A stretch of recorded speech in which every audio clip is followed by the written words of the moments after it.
County political activist. I have worked closely with Doug for many, many years in different endeavors, different campaigns. A good friend, a good family man, somebody that I've known for a long time. He and his business merged with KPMG, which is one of my business roundtable companies. So we've been able to continue working with him.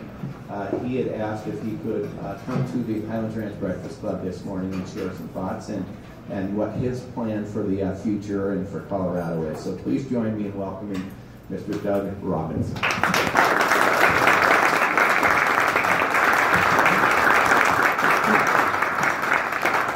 Thank you, Jeff. Thank you, Highlands Ranch Republicans, and thank you, friends and family and supporters. This is a big day for me because I'm officially announcing right here, right now, that I'm running for governor of Colorado in 2018.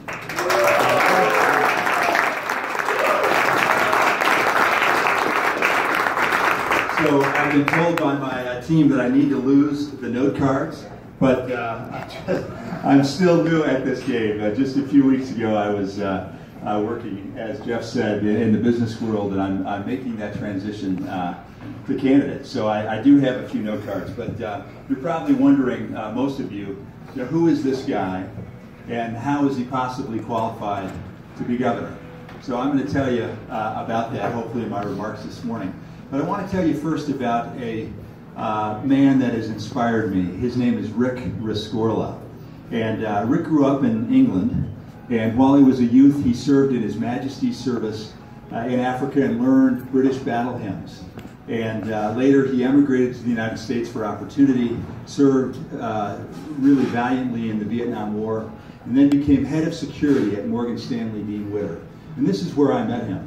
You see, I started my career working for Morgan Stanley Dean Witter in New York in the World Trade Centers for 2.5 years in the late 1980s. And every day I would come in and out of the South Tower of the World Trade Center, and Rick and his team would be at the desk, and you'd say hi to them, and you'd go on your day. Well, I had left the firm, but in 1993, the first bombing of the World Trade Center occurred. And after that happened, most people went back to their normal lives, but not Rick. He said, there's something about these towers, and these folks are going to be back.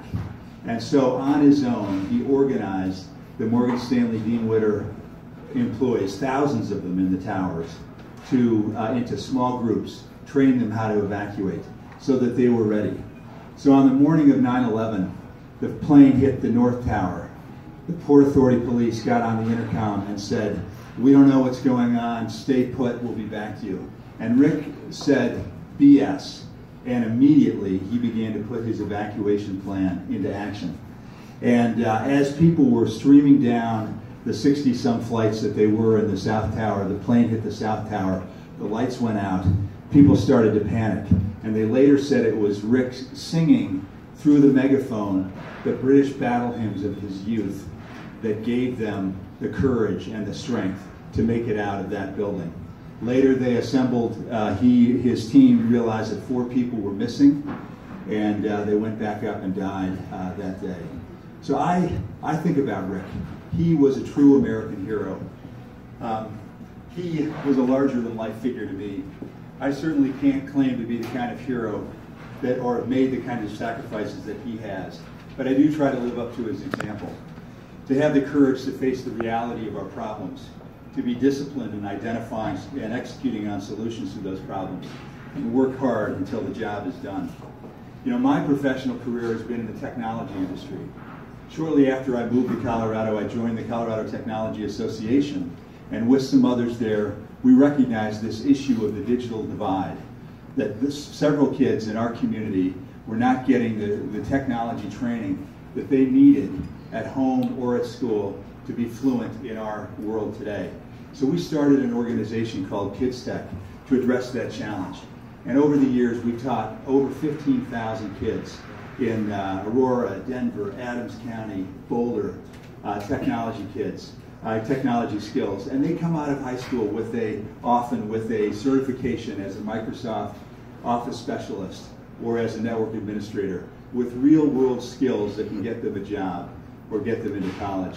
There's a woman lives about 4 miles from here, Essence, who this year is graduating from Metro State University.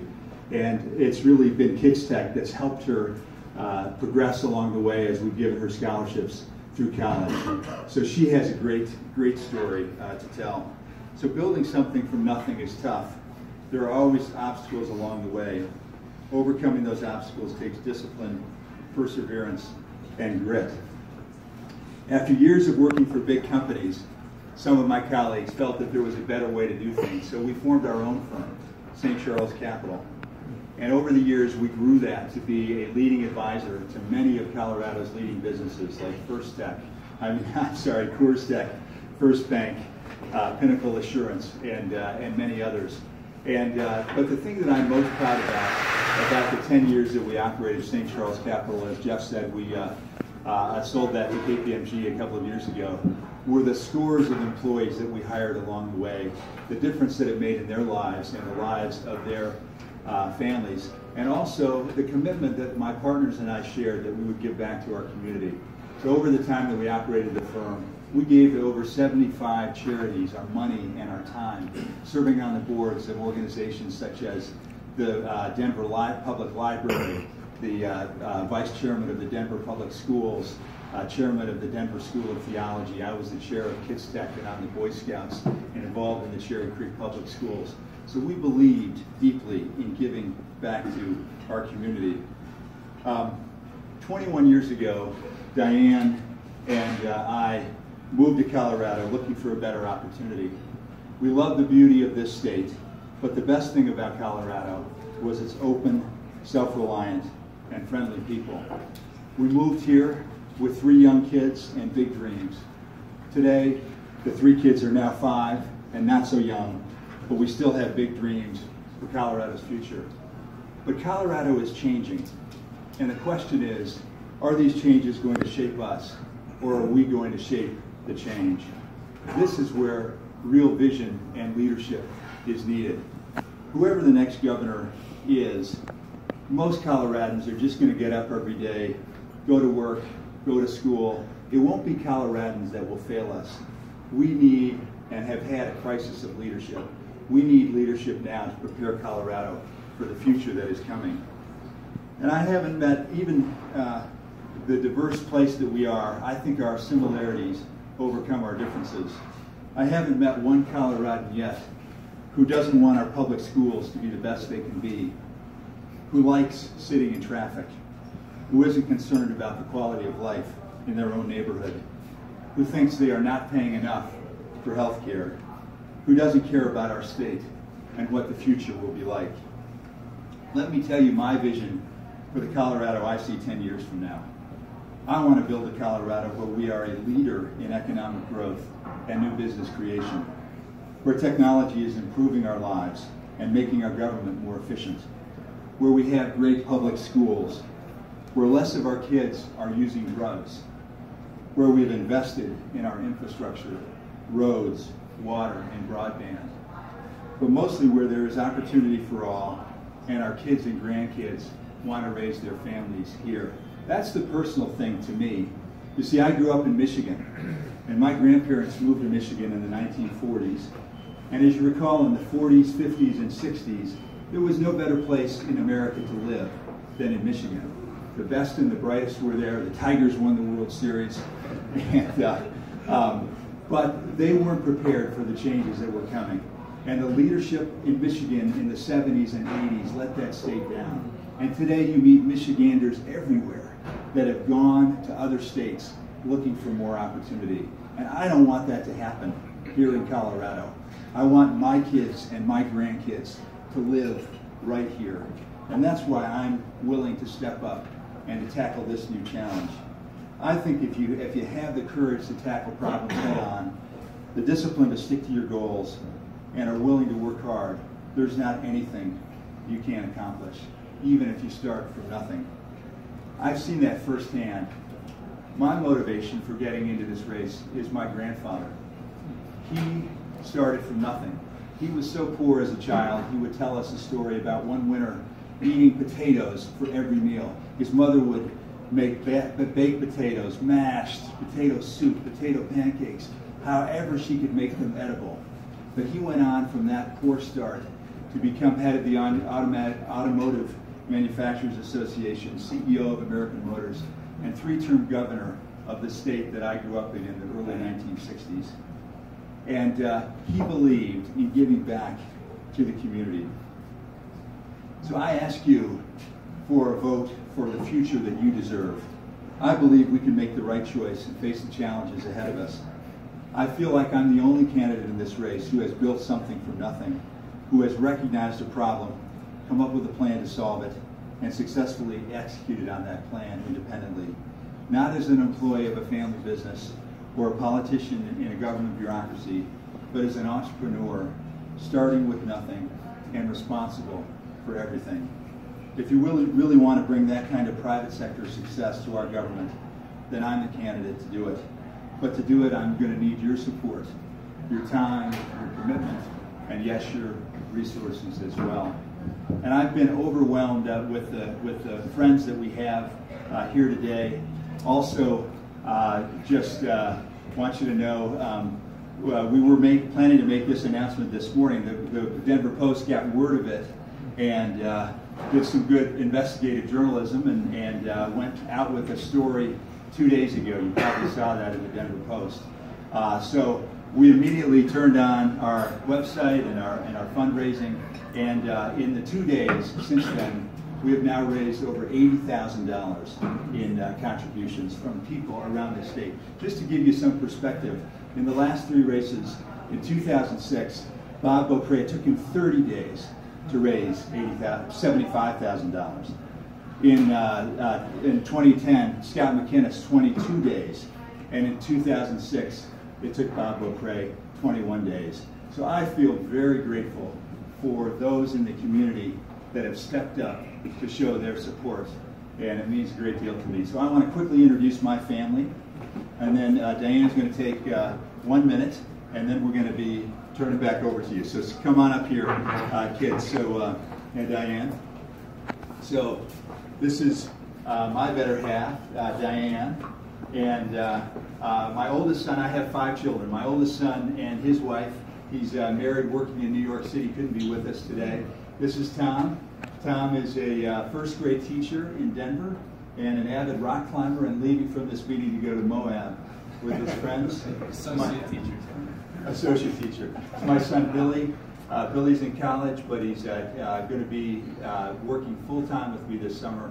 One of the things I'm most excited about is spending the summer driving around the state with Billy. And my youngest son, Matt, who's a freshman in high school and is running for student council on Monday. And asked me if I would help him with his speech last night. So, Diane.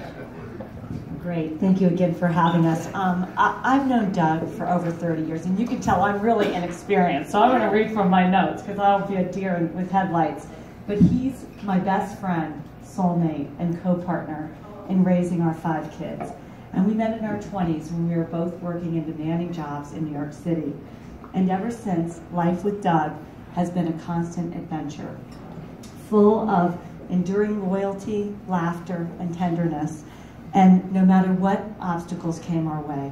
And through the years, my respect and admiration for Doug has only grown, not only for what he's accomplished in his professional and business career and his extensive community involvement and service, but for the compassionate, hands-on approach, his willingness to roll up his sleeves, dive into difficult details, to thoughtfully diagnose the situation, and then his ability to stand back while prioritizing all the competing demands and empowering those involved to succeed and achieve their desired outcomes.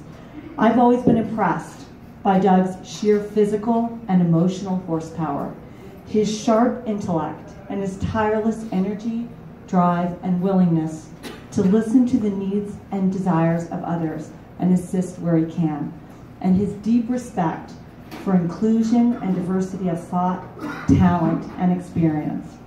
No matter how busy Doug gets, he never forgets what matters most: people, relationships, and trust. He knows trust is crucial to getting anything important done, and is only earned by uncompromising honesty and high integrity. But I must admit, The quality I think I most admire in Doug is his courage, his can-do attitude, and his willingness to step up and do what needs to be done when others might not want to see the problem or it feels just too big to tackle. Doug won't shrink or disappear when the going gets tough. In fact, Doug will do the complete opposite. He will rise to meet the challenge. He will enroll others, and he will persevere. This is who he is and how he is wired. This is who he has been as a husband, a father, and a friend, and as a business and community leader. Doug and I have had the privilege to work beside many talented, resourceful, and compassionate people, to include many young adults and kids, including our own, all committed to making a difference in Colorado, like all of you, and so many throughout Colorado. And that is what we feel makes Colorado so unique and special. Thank you for taking the time to listen to us today, to meet Doug. And I know he looks forward to talking to many of you and traveling around the state to get your feedback and suggestions and recommendations on how we can ensure our beautiful state and all those who live here can thrive, and that Colorado can continue to be the place we all want to stay, we want to live, we want to work, we want to play, we want to go to school, we want to raise our kids and grandkids while making it the best Colorado for future generations. Thanks again, and thanks, Jeff. Wow, she didn't rehearse that with me. That means a lot. Well, thank you. So we're going to step outside now, and then I'm going to come back, and I'll be around to meet any of you that want to. Thank you, Jeff.